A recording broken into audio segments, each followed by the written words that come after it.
জনতার টিভি। 12 নং জাহাঙ্গীরপুর ইউনিয়ন বিএনপির কর্মী সম্মেলনে হাজারো জনতার উত্তাল ঢেউ। বাংলাদেশ জাতীয়তাবাদী দল বিএনপি নান্দাইল উপজেলা শাখার আহ্বায়ক জননেতা জনাব ইয়াসের খান চৌধুরী সাহেবের সভাপতিত্বে 18 জুন 2025 তারিখ বুধবার জাহাঙ্গীরপুর সিনিয়র আলিম মাদ্রাসা ময়দানে এই কর্মী সম্মেলন অনুষ্ঠিত হয়। জাহাঙ্গীরপুর ইউনিয়নের প্রতিটি ওয়ার্ড হতে আগত মুহুর্মুহু মিছিলে মুখরিত হয়ে ওঠে সিড স্টোর বাজার। উক্ত সম্মেলনে বিশাল মিছিলের বহর নিয়ে যোগদান করেন জাহাঙ্গীরপুর ইউনিয়ন ছাত্র দলের সাবেক সভাপতি, যুব দলের সাবেক সাধারণ সম্পাদক ও জাহাঙ্গীরপুর ইউনিয়ন বিএনপির সাবেক সাংগঠনিক সম্পাদক জনাব আব্দুল জব্বার কাদেম সাহেব।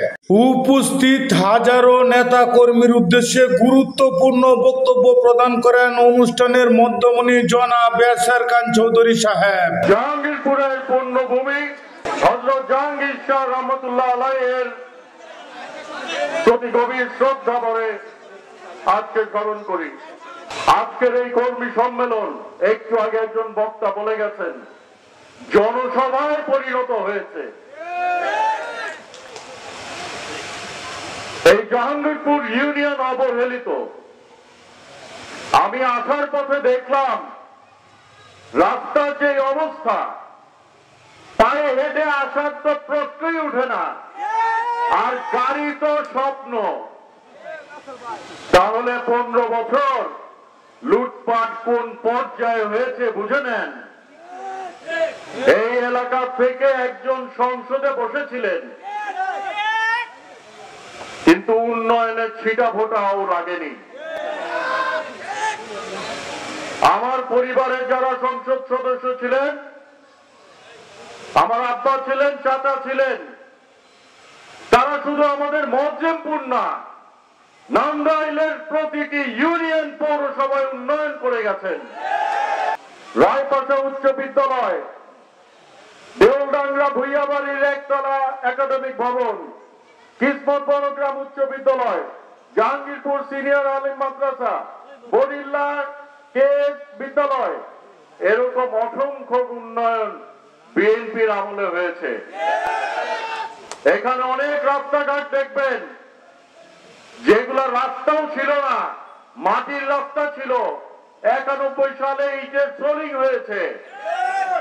বিএনপি পুনরায় ক্ষমতায় আসার পরে 2001 সালে আমার চাচা এগুলা পাকা করেছে। করতে পেরেছেন কারণ শুধু বিএনপি ক্ষমতায় ছিল বিদায়। এই কুলিয়া সিনার দল যখন ক্ষমতায় ছিল, লুটপাট ছাড়া কিছু হয় নাই, খুন গুম ছাড়া কিছু হয় নাই। তারা শুধু নিজেদের পকেট ভারী করেছে, এলাকার উন্নয়ন করে নাই। কর্মী সম্মেলনের সঞ্চালনার দায়িত্বে ছিলেন নান্দাইল উপজেলা বিএনপির আহ্বায়ক কমিটির সদস্য সচিব জনাব এনামুল কাদির সাহেব। নান্দাইলের উন্নয়ন নিয়ে তিনি দিন রাত্র স্বপ্ন দেখেন সেই মহান নেতা জননেতা ইয়াসের খান চৌধুরী মহোদয় বক্তব্য প্রদান করেন নান্দাইল উপজেলা বিএনপির আহ্বায়ক কমিটির 1 নং যুগ্ম আহ্বায়ক জনাব মিজানুর রহমান লিটন সাহেব। আজকে এই জাহাঙ্গীরপুরের মাঠ কর্মী সম্মেলন না, এটা জনসভায় রূপান্তরিত হয়েছে। উপস্থিত হাজারো জনতার উদ্দেশ্যে বক্তব্য প্রদান করেন নান্দাইল উপজেলা বিএনপির আহ্বায়ক কমিটির যুগ্ম আহ্বায়ক ও সদস্য ময়মনসিংহ উত্তর জেলা বিএনপির জননেতা, গণমানুষের নেতা, বিশিষ্ট শিক্ষাবিদ জনাব ইয়াসের খান চৌধুরী সাহেব। অত্যন্ত সুন্দর ও সুশৃঙ্খল ভাবে সম্পন্ন হয়েছে জাহাঙ্গীরপুর ইউনিয়ন বিএনপির কর্মী সম্মেলন।